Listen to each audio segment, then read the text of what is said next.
சோர்வின் ஆவி எடுத்து போட்டு உற்சாகத்தோடு வந்து இந்த இடத்தில் அமர தேவன்தான் கிருபை செய்வீராக. இந்த பாடல் வேலை செய்து வேலையை தேவன்தான் ஆசீர்வதித்து நன்மையினால் முடிசூட்ட வேண்டும் என்று இயேசுவின் நாமத்தினாலே ஜெபிக்கிறேன். கர்த்தரை துதியுங்கள், அவர் நல்லவர், அவர் கிருபை என்றும் உள்ளது. தேவாதி தேவனை துதியுங்கள், அவர் கிருபை என்றும் உள்ளது.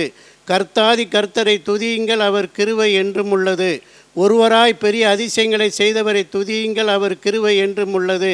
வானத்தை ஞானமாய் உண்டாக்கினவரை துதியுங்கள், அவர் கிருபை என்றும் உள்ளது. தண்ணீருக்கு மேலே பூமியை பரப்பினவரை துதியுங்கள், அவர் கிருபை என்றும் உள்ளது. பெரிய சுடர்களை உண்டாக்கினவரை துதியுங்கள், அவர் கிருபை என்றும் உள்ளது. பகலில் ஆள சூரியனை படைத்தவரை துதியுங்கள், அவர் கிருபை என்றும் உள்ளது. இரவில் ஆள சந்திரனை நட்சத்திரங்களையும் படைத்தவரை துதியுங்கள், அவர் கிருபை என்றும் உள்ளது. எதிர்ப்பினுடைய தலைச்சங்கங்களை சங்கரித்தவரை துதியுங்கள், அவர் கிருபை என்றும் உள்ளது. அவர் நடுவில் இருந்து இஸ்ரவேலை புறப்பட பண்ணவரை துதியுங்கள், அவர் கிருபை என்றும் உள்ளது. பலத்த கையினாலும் யோங்கி யுத்தத்தினாலும் அதை செய்து முடித்தவரை துதியுங்கள், அவர் கிருபை என்றும் உள்ளது. சிவந்த சமுத்திரத்தை இரண்டாக பிரித்தவரை துதியுங்கள், அவர் கிருபை என்றும் உள்ளது. பரலோகத்தின் தேவனானவரை துதியுங்கள், அவர் கிருபை என்றும் உள்ளது. நல்லவரே உமக்கு நன்றி, வல்லவரே உமக்கு நன்றி, இயேசுவே உமக்கு நன்றி, இயேசு மகாராஜனே உமக்கு நன்றி. எங்களுக்காக அடிக்கப்பட்டவரே உமக்கு நன்றி, எங்களுக்காக இரத்தம் சிந்தனவரே உமக்கு நன்றி, எங்களுக்காக ஜீவனை கொடுத்தவரே உமக்கு நன்றி, எங்களுக்காக மரித்து 3ஆம் நாள் உயிரோடு எழுந்த தெய்வமே உமக்கு நன்றி, எங்களுக்காக அப்பா பிதாவிடம் அன்றாடும் பரிந்து பேசி கொண்டு இருக்கும் நல்ல தெய்வமே உமக்கு நன்றி. நீர் பரிந்து பேசாவிட்டால் நான் என் குடும்பம் இந்த தேசம் என்றோ அழிந்திருப்போம். நாங்கள் நிற்பது நிர்மூலமாப்பது தேவ கிருவை, நாங்கள் உயிருடன் வாழ்வதும் சுகமுடன் இருப்பது உமது கிருவை. நீரின்றி அணுவேதும் அசையாதையா, உம் துணையின்றி நாங்கள் உயிர் வாழ முடியாதையா. ஏகவா ஈரே, ஏகவா சாலோம், ஏகவா சம்பா, என் பரிகாரியே, என் பரிகாரியான செம்பரியே, யாக்கோப்பின் தேவனும் ஈசாக்கின் தேவனுமாக இருந்த வழிநடத்துகிறவரே, எங்கள் குற்றங்குறைகள், எங்கள் பாவங்கள், எங்கள் அக்கிரமங்கள், எங்கள் மீறுதல்கள் அனைத்தையும் மன்னித்து இந்நாள் வரை காத்து வந்ததுக்காக உமக்கு நன்றி செலுத்துகிறேன். ஒரு தகப்பன் தான் பிள்ளை சுமப்பது போல இந்நாள் வரை சுமந்து வந்திரே உமக்கு நன்றி. ஆண்டவரே, வருஷம் பூரா காத்து வந்திரே உமக்கு நன்றி, மாதம் பூரா காத்து வந்திரே உமக்கு நன்றி, வாரம் பூரா காத்து வந்திரே உமக்கு நன்றி, இரவெல்லாம் காத்து ஆயுசு நாளை கூட்டி கொடுத்திரே உமக்கு நன்றி. நல்லவரே உமக்கு நன்றி, வல்லவரே உமக்கு நன்றி. நல்ல ஊழியத்தை எங்களுக்காக தந்திரே உமக்கு நன்றி, நல்ல ஊழியக்காரரை எங்களுக்காக தந்திரே உமக்கு நன்றி. நல்ல போதகரை சீவ ஊற்றாய் தந்தவரே உமக்கு நன்றி. மரித்த இயேசு 3ஆம் நாள் உயிரோடு எழுந்தவரே உமக்கு நன்றி. இயேசுவே, நீர் பெருகவும் நாங்கள் சிறுக வேண்டும். ஆண்டவரே, இந்த ஊழியம் எங்களால் உண்டானதல்ல, கர்த்தர் தந்த ஈவு, அதற்காக உமக்கு தோஸ்திரம். இந்த காலவேளை ஜெபத்தை நீர் பொறுப்படுத்திவிடுவீராக. நாங்கள் தியானிக்கிற வசனத்தின் மூலியமாக நீர் எங்களோடு பேசுவீராக. இன்று காலை முதல் இரவு வரை உம் கரம் எங்களோடும் எங்கள் குடும்பத்தோடும் நாங்கள் பார்க்குற தொழிலோடும் இந்த ஊழியத்தோடும் இந்த நாட்டோடு நாட்டு மக்களோடு இருந்து ஒரு குறைவின்றி காத்து வழிநடத்த வேண்டும் என்று இயேசு கிறிஸ்து நாமத்தினாலே என்னை தாழ்த்தி அர்ப்பணித்து ஜெபிக்கிறேன். எங்கள் ஜெபங்களும் ஜீவன் உள்ள நல்ல பிதாவே. இந்த 29ஆம் நாள் தவக்காலத்தின் காலை வெளியிலே அவரை நோக்கி பார்ப்பதற்கு தேவன் நமக்கு கிருபை செய்திருக்கிறார். ஹல்லேலூயா. அவருடைய பிரசன்னத்தில் அமர்ந்திருப்பது ஒரு பெரிய பாக்கியம். ஆமென். தொடர்ந்து 40 நாள் வேதத்தில் பலர் ஜெபம் பண்ணியிருக்கிறாங்க. மோசே தேவ சமூகத்தில் 40 நாள் 2 முறை புசியாமலும் குடியாமலும் கிடந்தார். ஹல்லேலூயா. ஆமாம், ஆண்டவர் இயேசு 40 நாள் தேவ சமூகத்தில் இருந்தார். ஹல்லேலூயா. புசியாமலும் குடியாமலும் உபவாசத்தோடு தேவ சமூகத்தில் காத்திருந்தார். ஆமென். ஹல்லேலூயா. அவருடைய ஜபங்கள்லாம் வீணாக போகல, அவருடைய ஜபங்களுக்கெல்லாம் தேவன் பதில் கொடுத்தார். அதே ஆண்டவர் இந்த காலை வேளையிலே ஒவ்வொரு நாளும் நாம் தேவ சமூகத்துக்கு வருகிறதை அவர் அறிந்திருக்கிறார். ஆமென். நம்ம ஆயத்தமாகி தேவ சமூகத்தில் வந்து நிற்கிறதை அவர் அறிந்திருக்கிறார். அந்த மோசேட்ட சொன்னார், நீ ஆயத்தமாகி அவருடைய சமூகத்தில் வந்து என்ன செய்ய சொன்னார்? நிற்க சொன்னார். யாத்திரா 34ஆம் அதிகாரத்தில். அப்போ தான் ஆண்டவர் அங்கே உடன்படிக்கை பண்ணுகிறார். என்ன உடன்படிக்கை பண்ணார்? நான் உன்னோடு கூட இருந்து நான் செய்யும் காரியம் பயங்கரமாக இருக்கு. அங்கே ஒரு உடன்படிக்கை நடக்கிறது. ஹல்லேலூயா. நீங்கள் ஆயத்தமாகி தேவ சமூகத்துக்கு வரும்போதெல்லாம் ஒரு உடன்படிக்கை நடக்கிறது. நீங்கள் விசுவாசித்தீங்கன்னா அந்த உடன்படிக்கையை பெற்றுக்கொண்டு போகலாம். ஆண்டவரோடு பேசுவார், ஆண்டவருடைய சத்தத்தை கேட்போம். ஹல்லேலூயா. ஆண்டவர் பூமி எங்கு எந்த ஜாதி இடத்திலையும் செய்யப்படாத அதிசயத்தை உனக்கு செய்வார். கரங்களை தட்டி ஆண்டவருக்கு ஒரு மகிமை செலுத்தும். அல்லேலூயா. நன்றி. அவர் நமக்கு அடைக்கலம், பலன், ஆபத்து காலத்தில் அனுகூலமான துணை. கரங்களை தட்டி பாடி கர்த்தருடைய நாமத்தை மேம்படுத்தும்.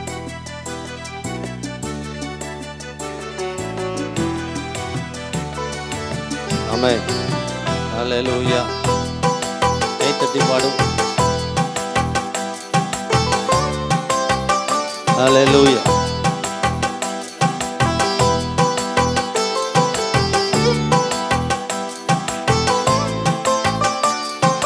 கை தட்டி பாடுவோம்.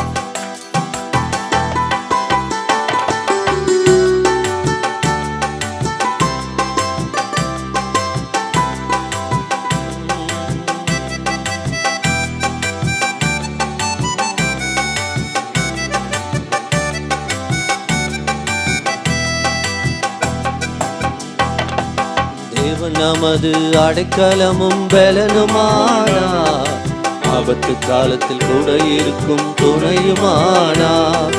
தேவன் நமது அடைக்கலமும் பலனுமானார், ஆபத்து காலத்தில் கூட இருக்கும் துணையுமானார்.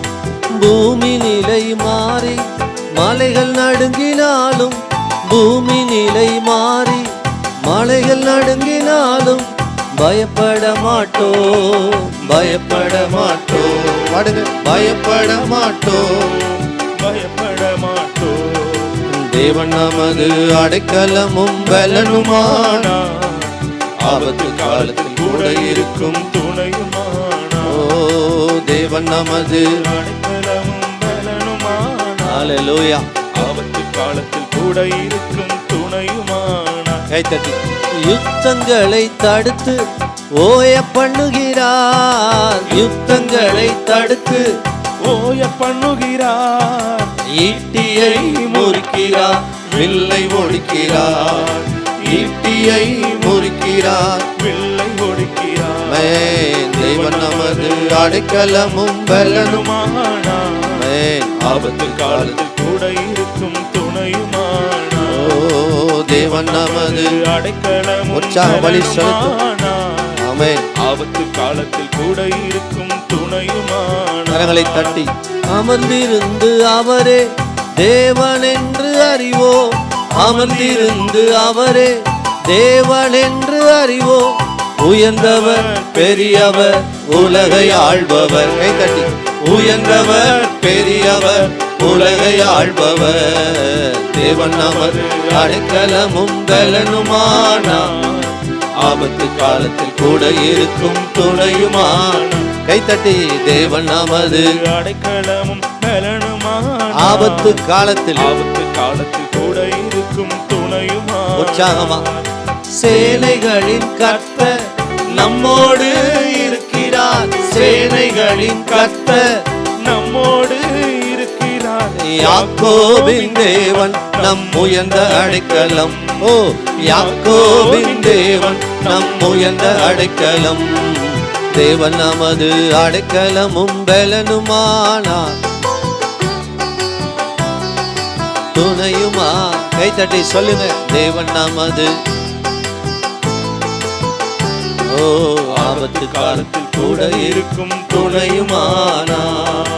யுத்தங்களை தடுத்து ஓய பண்ணுகிறார், யுத்தங்களை தடுத்து ஓய பண்ணுகிறார். ஈட்டியை முறிக்கிறார், வில்லை ஒடிக்கிறார். ஈட்டியை முறிக்கிறார், வில்லை ஒடிக்கிறார். தேவன் நமது அடைக்கலமும் பலனுமானார். எழுந்து பாடுவோம். ஆபத்து காலத்தில் கூட இருக்கும் துணையுமானா. கைத்தட்டி. தேவன் நமது அடைக்கலம் பலனுமானார், ஆபத்து காலத்தில் கூட இருக்கும் துணையுமானார்.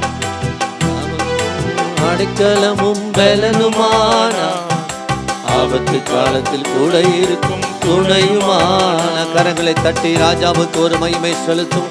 நன்றி ஆண்டவரே, நன்றி நன்றி நன்றி நன்றி நன்றி அப்பா, உமக்கு நன்றி நன்றி நன்றி நன்றி நன்றி நன்றி ஆண்டவரே. எங்களுக்கு ஆபத்தில் அனுகூலமான துணையா இருக்கிறவரே, அப்பா உமக்கு நன்றி. இந்த காலைவெளியில் உம்மை உயர்த்துகிறோம். சேனைகளின் கர்த்தாவே உம்மை நாங்கள் உயர்த்துகிறோம். எங்கள் நடுவில் இருக்கிறவரே உமக்கு நன்றி. எங்கள் பலனே உமக்கு நன்றி. எங்களுக்கு பலனாய் இருக்கிறவரே, எங்களுக்கு பலன் தருகிறவரே, அப்பா உமக்கு நன்றி. தகப்பனே உமக்கு நன்றி. ராஜாதி ராஜாவே உமக்கு நன்றி. சேனைகளின் கர்த்தாவே உமக்கு நன்றி. ஒருவராய் பெரிய அதிசயங்களை செய்கிறவரே உமக்கு நன்றி. பூமி எங்கும் எந்த ஜாதிகளத்திலும் செய்யப்படாத அதிசயங்களை செய்கிறவரே உமக்கு நன்றி ஆண்டவரே. இந்த காலை வேளையிலே உம்மை நாங்கள் உயர்த்துகிறோம். தகப்பனே உம்மை நாங்கள் உயர்த்துகிறோம். மகிமையின் ராஜாவே நாங்கள் உம்மை உயர்த்துகிறோம். ஜீவனுள்ள தேவனே உம்மை நாங்கள் உயர்த்துகிறோம். பரிசுத்தமுள்ள தேவனே உம்மை நாங்கள் உயர்த்துகிறோம். எங்கள் பரிகாரியே உம்மை நாங்கள் உயர்த்துகிறோம்.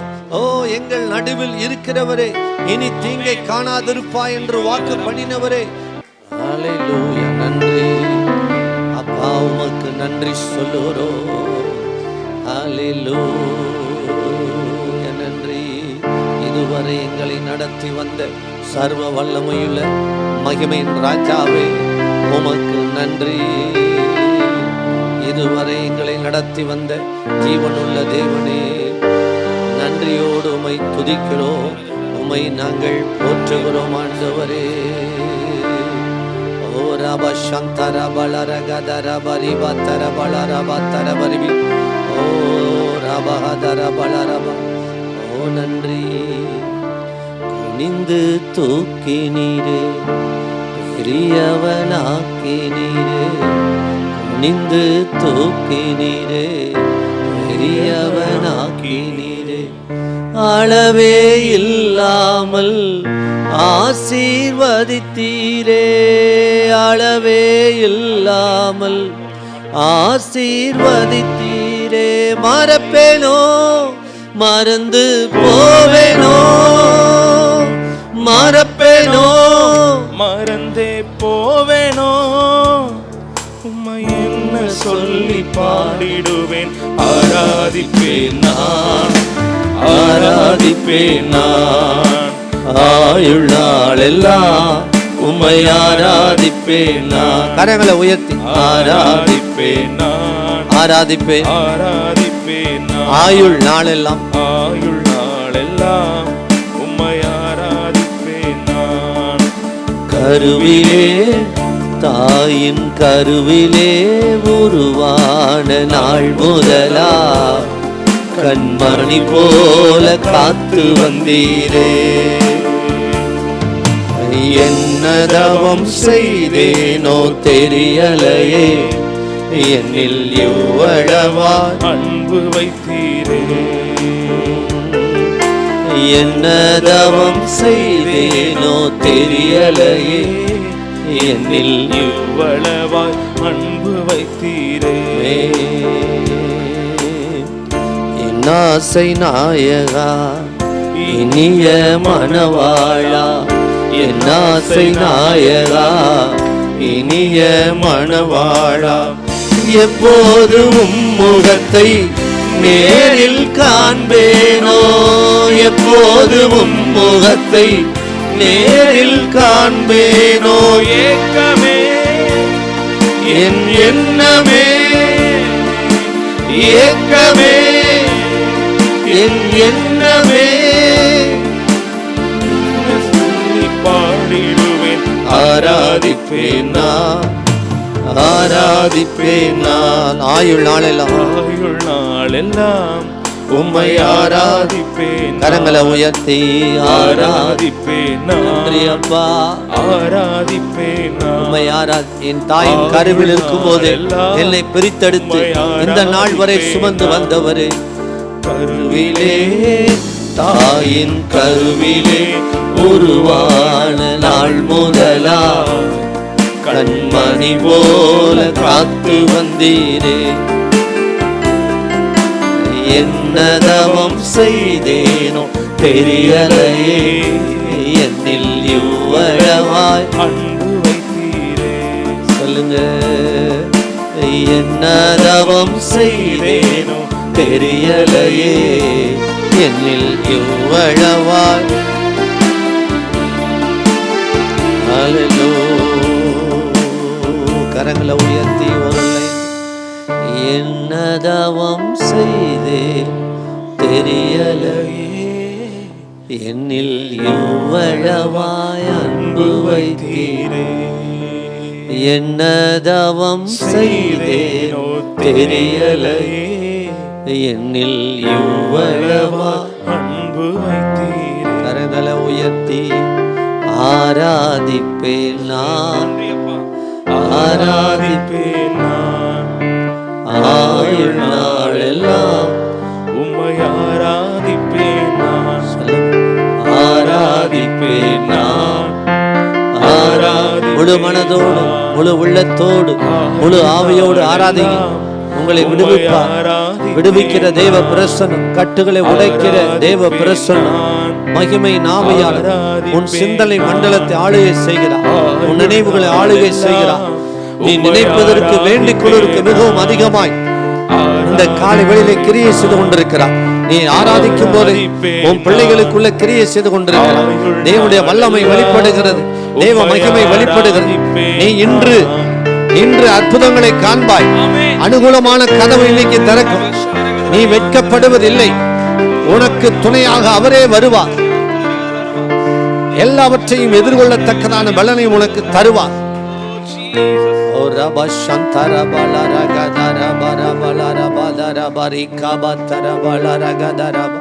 ஆவியானவரே, எங்கள் நடுவில் இருக்கிறபடியால் நன்றி. இன்று கண்ட எகிப்தை நீ ஒரு நாளும் காண மாட்டாய். கர்த்தர் உனக்காக யுத்தம் பண்ணுவார். நீங்கள் சும்மா இருப்பீர்கள். இயேசுவின் நாமத்தில் இந்த காலை விளையங்களை தாழ்த்தி அர்ப்பணித்து ஜெபிக்கிறோம். எங்களோடு பேசும் உடைய வார்த்தை அனுப்பி உயிர்ப்பியும். இயேசுவின் நாமத்தில் ஜெபிக்கிறோம் நல்ல பிதா. இந்த காலை வெளியிலும் நான் தேவ சமூகத்தில் காத்திருந்த போது ஒரு வசனத்தை எனக்கு காண்பித்தார். இந்த வசனத்தை சொல்லி நான் உங்களுக்கு ஜெபிக்க விரும்புகிறேன். ஆண்டவர் ஆபிரகாமோடு உடன்படிக்கை பண்ணினார். பல இடங்களில் அந்த உடன்படிக்கையை தேவன் உறுதிப்படுத்தி கொண்டே வருகிறார். அல்லேலூயா. ஆனால் இஸ்ரவேல் ஜனங்கள் எகிப்து தேசத்தில் 430 வருஷம் அடிமையாக இருக்கணும், அதற்கு பின்பதாக நான் அவர்களை விடுதலையாக்குவேன்னு சொல்லி ஆண்டவர் ஆதியாகமம் புத்தகம் 15ஆம் அதிகாரத்தெல்லாம் சொல்கிறார். அங்கே ஒரு உடன்படிக்கை பண்ணி ஒரு வாக்குத்தத்தத்தை ஆண்டவர் கொடுத்தார். அப்போ தான் ஆண்டவரும் ஆபிரகாமும் ஒரு உடன்படிக்கை செய்ததை அந்த 15ஆம் அதிகாரத்தில் நம்ம படிக்கலாம். ஆனால் அதற்கு ஆதாரமாக ஆண்டவர் ஒரு வசனத்தை, அங்கே ஒரு வாக்கு தத்தத்தை கொடுக்கிறதை பார்க்கிறோம். ஆதியாகமம் புத்தகம் 15ஆம் அதிகாரத்தில் 1வது வசனத்தை நீங்கள் படிச்சீங்கன்னா, இந்த காரியங்கள் நடந்த பின்பு கர்த்தருடைய வார்த்தை ஆபிரகாமுக்கு தரிசனத்தில் உண்டாகி அவர், ஆபிராமே, நீ பயப்படாதே, நான் உனக்கு கேடகமும் உனக்கு மகா பெரிய பலனுமா இருக்கிறேன் என்று சொல்லி ஆபிரகாமோடு அங்கே ஒரு உடன்படிக்கை. அந்த அதிகாரம் முடியும் போது தான் நீங்கள் பார்க்கலாம், ஆண்டவர் இஸ்ரவேல் ஜனங்கள் அங்கே எகிப்து தேசத்தில் அடிமையாக இருக்கிறத குறித்து, அதில் கீழே பலி செலுத்தலை குறிச்செல்லாம் சொல்லப்பட்டிருக்கிறது. அல்லேலூயா. இது ஒரு உடன்படிக்கை. ஆண்டவர் சொல்ல, நான் உனக்கு பயப்படாத, நான் உனக்கு கேடகம் என்று சொல்லுகிறார். ஆமென் சொல்லுங்க. அவர் நம்முடைய ஆண்டவர், நாம் அவருடைய ஜனங்களாக இருக்கிறோம், அவருடைய பிள்ளைகளாக இருக்கிறோம். ஆண்டவர் நமக்கு ஒரு மிகப்பெரிய கேடகமாக இருக்கிறார். அல்லேலூயா. உங்களுக்கு அவர் ஒரு கேடகம். ஆமென். அவர் பலன் கொடுக்கிறவராக, பலம் உள்ளவராக உங்களோடு இருக்கிறார். அவர் உங்களுக்கு அடைக்கலமாக இருக்கிறார். ஆமென். இந்த வார்த்தையை, இந்த வசனத்தை ஏன் சொன்னார்னா, 14ஆம் அதிகாரத்தில் அவருடைய சகோதரன் சிறைப்பட்டு போகிறான். சிறையாக பிடிக்கப்படுகிறத இந்த 14ஆம் அதிகாரத்தில் நம்ம படிக்கலாம். ஆபிரகாமுடைய சகோதரன் லோத்து சோதோமில் குடியிருக்கும் பொழுது அவரை சிறைப்பட்டு போகும்படியா அங்கே ஒரு கிரியை நடக்கிறது, யுத்தம் நடக்கிறது. அப்போது இந்த செய்தியை கேள்விப்பட்ட ஆபிரகாம் தன்னோடு கூட கைப்படிந்த வேலைக்காரராகிய ஒரு 318 பேரோடு போய் அந்த சிறைப்பட்டு போன தன் சகோதரன் அவளிருந்து விடுவித்து கொண்டு வருகிறார்.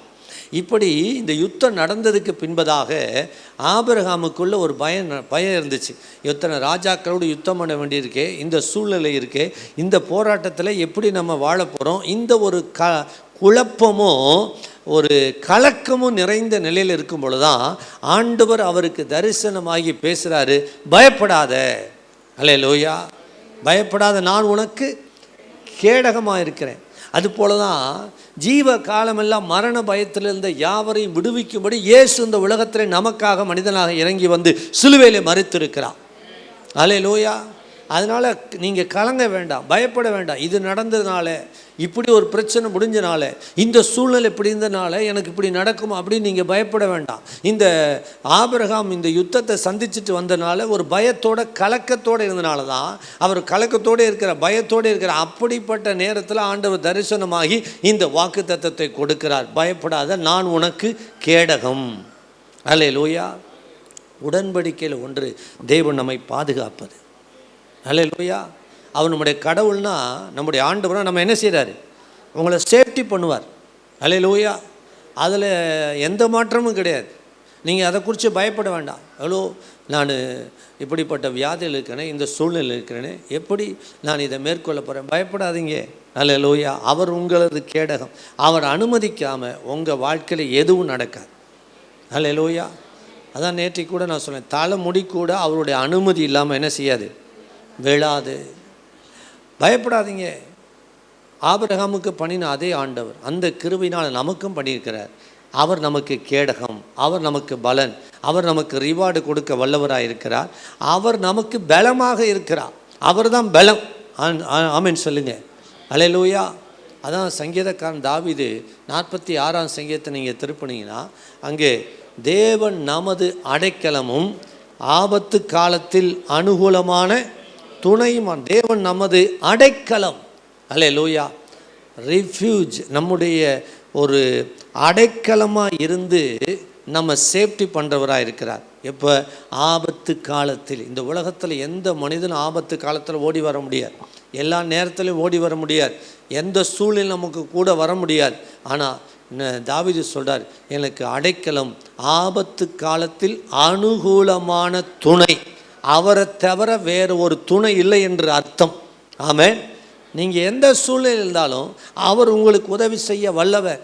நீங்கள் ஆபத்தில் கூப்பிடும் போதெல்லாம் அவர் வந்து உதவி செய்து உங்களை காப்பாற்றுகிறவராக இருக்கிறார். தாவீது சொல்கிறாரு, என் மரணத்துக்கு எனக்கு ஒரு அடி தூரம்தான் இருந்துச்சுன்னு சொல்கிறார். அந்த அளவுக்கு எனக்கு ஆபத்து இருந்துச்சு.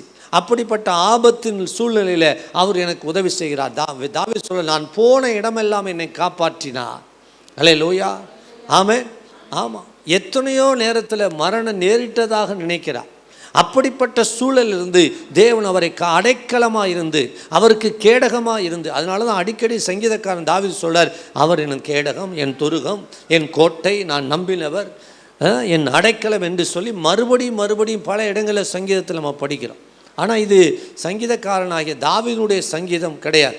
இந்த 46ஆம் சங்கீதம் வந்து தாவீது எழுதின சங்கீதம் கிடையாது. இது கோராகின் புத்திரர் எழுதின சங்கீதம் என்று 46ஆம் சங்கீதத்தில் மேலே ஒரு தலைப்பு இருக்கு. கோராகின் புத்திரர் யார்? கோராகு என்பவன் யார்? உங்களுக்கு இப்படி சொன்னால் புரியும். பூமி பிளந்து நடுவில் போனானே ஒருத்தன், அவன் யார்? மோசேக்கு விரோதமாக பேசின பொழுது ஆண்டவர், இதோ நான் ஒரு புதிய காரியத்தை செய்ய போகிறேன், அவன் கூடாரத்தை விட்டு விலகுன்னு சொன்னார். அப்போ பூமி பிளந்து ஒரு மனுஷனை உள்ளே கொண்டு போச்சு. அவனையும் அவனுடைய குடும்பமும் அவனுடைய கூடாரம் அப்படியே ஸ்ட்ரைட்டாக உள்ளே போயிடுச்சு. யார் அவன்? கோராகின் புத்திரர் ஆண்டவர் தேவனால் தெரிந்து கொள்ளப்பட்டு அவளை பிரித்தெடுத்து இஸ்ரவேல் சபையோடு வச்சிருந்தார். அவன் போனான். ஆனால் அவனுடைய பின்வரு சந்ததியை கர்த்தர் தெரிந்து கொண்டார்.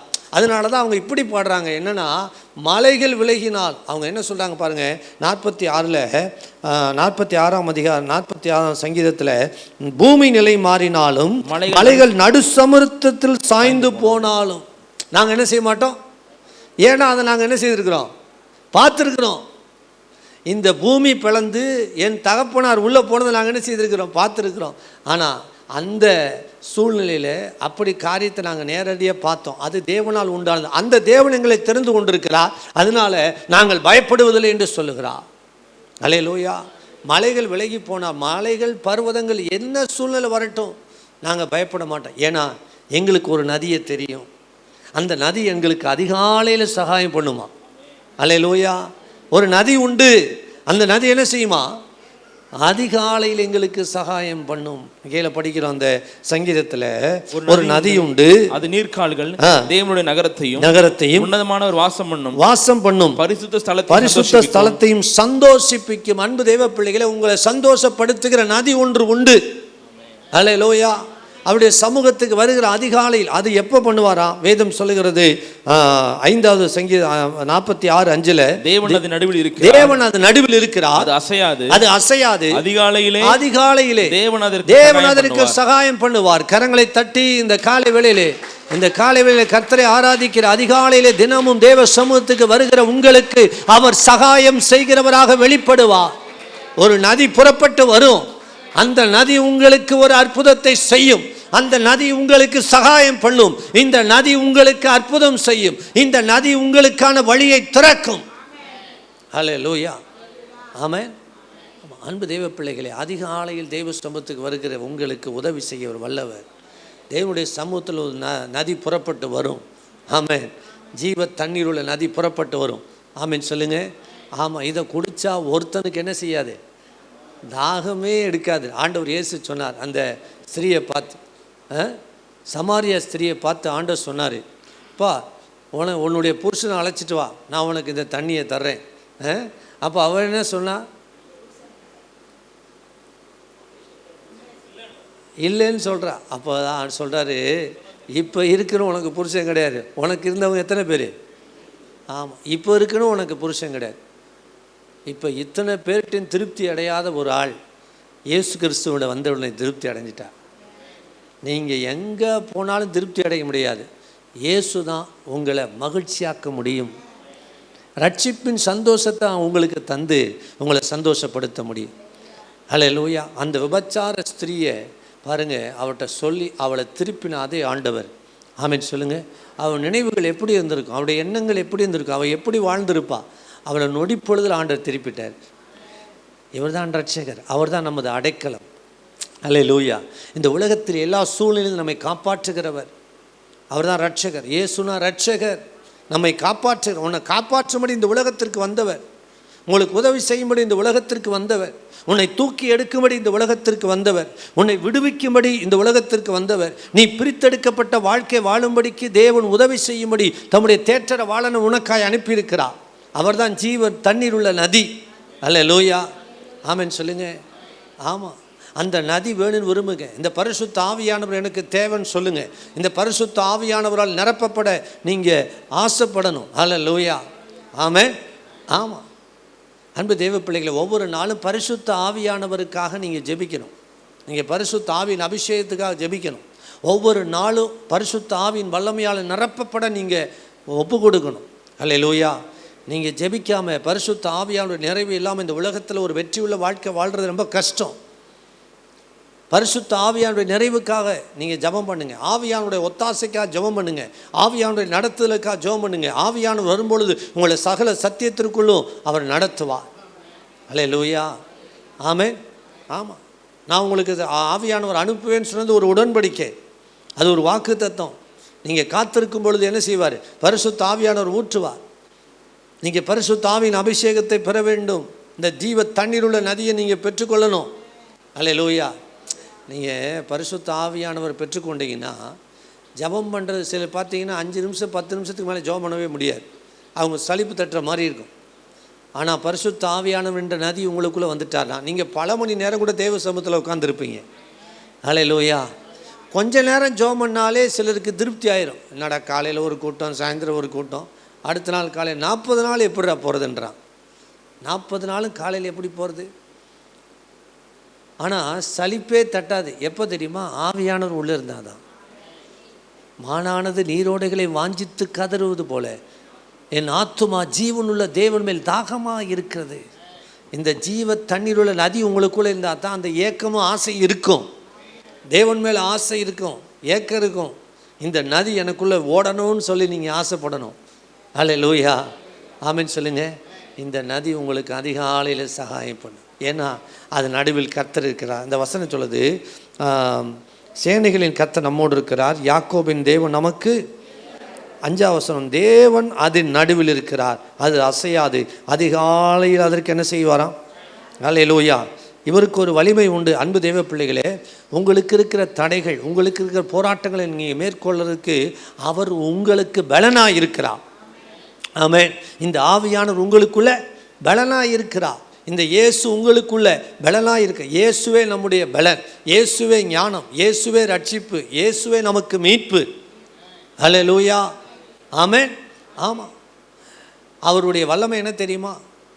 வேதம் இந்த பகுதி சொல்லுகிறது, அவர் பூமியின் கடைமுனை மட்டும் யுத்தங்களை ஓய பண்ணுகிறார். ஹல்லேலூயா. 9ஆம் வசனத்தில் யுத்தங்களை ஓய பண்ணுகிற வல்லமை உடைய ஆண்டவர் உனக்குள் இருக்கிறார். உங்களுக்கு எதிரான யுத்தங்களை, பெரிய பெரிய யுத்தங்களை, நம்ம சின்ன சின்ன சண்டைகளை யோசனை பண்ணிகிட்டு இருக்கோம். எப்போதும் சண்டையாக இருக்கே அப்படின்னு சமாதானத்தை இழந்து, இந்த உலகம் தர முடியாத சமாதானத்தை தருகிற ஆண்டவர் எப்படிப்பட்ட சமாதானமா? உலக நாடுகள் பண்ணுகிற யுத்தங்களை கூட ஓய பண்ணுகிற சமாதானத்தை தருகிற ஆண்டவர் உன்னோடு வருகிறார். கரங்களை தட்டி ராஜாவுக்கு ஒரு நன்றி பலி செலுத்துவோம். ஹல்லேலூயா, ஆமென். ஆமாம், அவர் யுத்தங்களை ஓய பண்ணுகிறார், வில்லை ஒடித்து ஈட்டியை முறிக்கிறார், ரதங்களை அக்கினியினால் சுட்டெரிக்கிறார். ஹல்லேலூயா. ஆனால் ஒன்று செய்யணும், இதெல்லாம் நடக்கணும்னா நீங்கள் அவருடைய சமூகத்திலே அமர்ந்திருக்க வேண்டும். ஹல்லேலூயா. இந்த அமர்ந்திரு அப்படின்னு சொல்லக்கூடிய எபிரேய பதத்துக்கு என்ன அர்த்தம் அப்படின்னா, தேவன் எனக்காக யுத்தம் பண்ணும்படி, எனக்காக செயல்படும்படிக்கு என்னிடத்தில் இருக்கிற பலவீனங்களை போக விடுன்னு அர்த்தம். நான் சொல்கிறேன், உங்களுக்கு புரியுதா? அமர்ந்திரு என்ற பதத்தினுடைய அர்த்தம், எபிரேய பதத்தினுடைய அர்த்தம் என்னென்னா, தேவன் எனக்குள்ளிருந்து செயல்படும்படி, எனக்காக செயல்படும்படி, எனக்காக யுத்தம் பண்ணும்படி, எனக்காக யுத்தங்களை நடப்பிக்கும்படி எனக்குள்ள இருக்கிற பலவீனங்களை போக விடு. அமர்ந்திரு என்பதனுடைய அர்த்தம். ஹல்லேலூயா, ஆமென் சொல்லுங்க. ஆமாம், ஏன்னா சில பலவீனங்கள், சில மாம்சம் என்ன செய்ய தெரியுமா? உங்களை அமர்ந்திருக்க விடாது. உங்களுக்கு இருக்கிற பலவீனம், உங்களுக்கு இருக்கிற மாம்ச சிந்தை ஏதாவது ஒன்று செய்யணும். பிரச்சனை மத்தியில் இந்த தடையை மேற்கொள்வதற்கு, இந்த போராட்டத்தை மேற்கொள்வதற்கு, இந்த யுத்தத்தை மேற்கொள்வதற்கு, உங்களுக்கு உண்பதாக இருக்கிற எல்லா தடைகளையும் நீங்கள் மேற்கொள்ள முடியாதபடிக்கு சில மாம்ச எண்ணங்கள் உங்களை என்ன செய்ய விடாது? என்ன செய்ய விடாது? ஆமாம், அமர்ந்திருக்க விடாது. ஹல்லேலூயா, ஆமென். ஆமாம், ஏதாவது ஒன்று தூண்டிக்கிட்டே இருப்பான். நீங்கள் மாம்சத்தின்படி பிழைத்தால் சாவீர்கள், ஆவியினாலே சரீரத்தின் செய்கைகளை அழிப்பீர்களானால் நீங்கள் பிழைப்பீர்கள். ஹல்லேலூயா. மாம்சத்தின் கிரியைகளை அழிப்பதற்காகத்தான் ஆண்டவர் நமக்கு ஆவியை கொடுத்திருக்கிறார். ஆமென் சொல்லுங்க. அதனால தான் என் ஆத்துமாவை அடக்கி அமரப்பண்ணினேன் என்று சொல்கிறார். தாயின் பால் மறந்த குழந்தையைப் போல என் ஆத்துமாவை என்ன செய்திருக்கிறேன்? அடக்கி அமரப்பண்ணினேன். இந்த காலை வேளையிலே அப்படி அமர்ந்திருக்கிற அனுபவம் நமக்கு தேவை.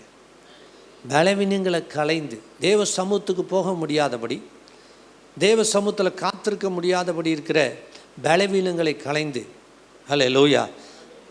சில கால் நிற்கவே நிற்காது, எங்கேயாவது ஓடிக்கிட்டே இருக்கு, மாம்சத்தில் ஓடிக்கிட்டே இருக்கு, மாம்சத்தில் செயல்பட்டு கொண்டே இருக்கு. நீங்கள் நீதிமொழிகள் புத்தகத்தில் படித்தீங்கன்னா, அவள் கால்கள் எங்கே இருக்குமா? வீதியில் இருக்கும், சந்துகளின் முக்குகளில் நிற்குமா. அன்பு தேவ பிள்ளைகளே, நாம் நம்முடைய கால்களை அடக்கணும், ஒடுக்கணும், அமர்ந்திருக்க பழகணும். ஹல்லேலூயா. எப்படி முடியும்னா, நீ முழங்கால முடக்கினா தான் முடியும். அல்ல, முழங்கால முடக்கி தேவ சமூகத்தில், சிலருக்கு முழங்காலே தெரியாது. கிறிஸ்தவனாக இருப்பான், வேதத்தை படிப்பாங்க, ஆனால் என்ன செய்ய மாட்டாங்க? முழங்காலே தெரியாது, முழங்கால் போடவே தெரியாது. நீங்கள் முழங்கால் போட்டு என்னைக்கு தேவ சமூகத்தில் உங்களை ஒப்பு கொடுக்குறீங்களோ அன்னைக்கு ஒரு மாற்றம் உண்டா. உங்களை அடக்கி அமர பண்ணி பழகிறீர்கள். ஹல்லேலூயா. முழங்கால் யாவும் அவருக்கு முன்பாக, அதான் சத்தியம். அன்பு தெய்வ பிள்ளைகளே, முழங்கால முடக்கணும். சிலர் உட்காந்துக்கிட்டு நல்ல சோஃபாவில் உட்காந்து ஜம்முன்னு உட்காந்துக்கிட்டு ஜெபம் பண்ணுறது, அது தேவை தான். அது எப்போனா, நீங்கள் 1 மணி நேரம் 2 மணி நேரம் ஜெபம் பண்ணிவிட்டு அதுக்கப்புறம் அப்படி உட்காந்து ஜெபம் பண்ணலாம். எந்திரிச்சு உட்காந்துக்கிட்டு ஜெபம் பண்ணுற பழக்கம் இருக்கக்கூடாது. முழங்கால் படிட்டு முழங்கால் யாவும் அவருக்கு முன்பதாக முடங்கு. நீங்கள் முடங்கி பழகிருச்சுன்னா உங்கள் காலில் முடக்கமே இருக்காது, உங்கள் கைகளில் முடக்கமே இருக்காது. ஹல்லேலூயா. உங்களுடைய எலும்புகள் முடங்கி போவது கிடையாது, உங்களுடைய எலும்புகளில் ஒன்றும் முறிக்கப்படாது. அதனால தான் இயேசு கிறிஸ்துவுடைய கால் முறிப்பதற்கு முன்பதாகவே அவர் மரித்து விட்டார். அவருடைய காலை முறித்து பார்க்குறதுக்கு, அந்த எலும்பில் அடித்து பார்க்குறதுக்கு ஒரு பெரிய இதை வச்சுருப்பான், சுத்தியல் மாதிரி. அவருடைய கால் எலும்புகளை முறித்து அவர் ஜீவன் போக பண்ணுறதுக்கு. மற்ற கல்வர்களுக்கு அதை செய்தாங்க, ஆனால் இயேசுவுக்கு அதை செய்யலை. அவன் போகிறதுக்கு முன்னாடியே ஆண்டவர் இயேசு கிறிஸ்து மரித்து விட்டார். ஏன் தெரியுமா? அவர் முழங்கால் படிட்டு ஜெபிக்கிறவராக இருந்தார். நான் சொல்கிறேன், உங்கள் முழங்கால்கள் அவருக்கு முன்பதாக முடங்க வேண்டும். அதான் அமர்ந்திருக்கிறது. ஆமென் சொல்லுங்கள். இன்றைக்கி உங்களை ஒப்பு கொடுங்க, சரண்டர் பண்ணுங்கள். தேவ சமூகத்தில் அமர்ந்திருந்து நான் தேவன் வைத்திருக்கிற நன்மைகளை பெற்றுக்கொள்வேன். அல்லேலூயா. நீங்கள் முன்னேறி செல்வதற்கு பலத்தை பெற்றுக்கொள்கிற இடம் முழங்கால். எல்லோரும் எழுந்து ஜெபிக்கலாமா? இந்த காலை வேளையிலே நீ நல்ல வார்த்தைகளை எங்களோடு பேசினேன், உமக்கு நன்றி சொல்லுகிறோம். ஆண்டவரே, அப்பா தகப்பனே, இந்த காலை வேளையிலே எங்களை தாழ்த்துகிற ஆண்டவரே, எங்களை முடக்கி தேவ சமூகத்தில் முடக்கி ஜெபிக்கிற ஆண்டவரே ஒரு அனுபவம் எங்களுக்கு தேவை. கரங்களை தட்டி தேவனுடைய வார்த்தைக்காக எல்லாருக்கும்